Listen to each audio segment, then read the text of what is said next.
நீங்க ஏஐ வச்சு கோடிங் பண்றீங்கன்னா, இத ஃபாலோ பண்ணுங்க. இத வச்சு ஒரு பிளான கிரியேட் பண்ணுங்க. பிளான வச்சு ஏஜென்ட்ட பில்ட் பண்ண விடுங்க. அது முடிச்ச பிறகு திரும்ப பிளான வச்சு செக் பண்ணாதீங்க. என்னடா எதிர்மறையா பேசுறேன்னு நெனைக்காதீங்க.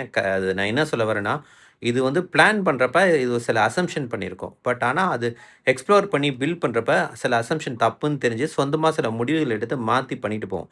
அது வந்து உங்க ஒரிஜினல் பிளான்ல இருக்காது. நீங்க இதெல்லாம் முடிச்சுட்டு திரும்ப ஒரிஜினல் பிளான் படி வெரிஃபை பண்ணீங்கன்னா, அது சொந்தமா எடுத்த நல்ல முடிவுகள்லாம் தூக்கி போட்டு திரும்ப அப் அ கோட்லாம் குழம்ப ஆரம்பிச்சுரும்.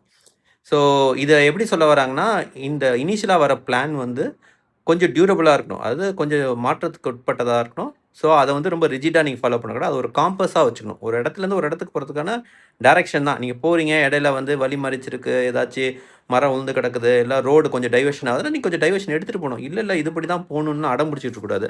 ஸோ இது ஒரு நியூ தாட் ப்ராசஸ். நான் முன்னாடியே படிச்சேன். எனக்கு ஒழுங்கா புரியல. உங்களுக்கு எக்ஸ்பிளைன் பண்றதுக்கு இப்போ புரிஞ்சிச்சு எக்ஸ்பிளைன் பண்றேன். நீங்களும் இந்த மாரி ட்ரை பண்ணிட்டு எனக்கு ஃபீட்பேக் சொல்லுங்க.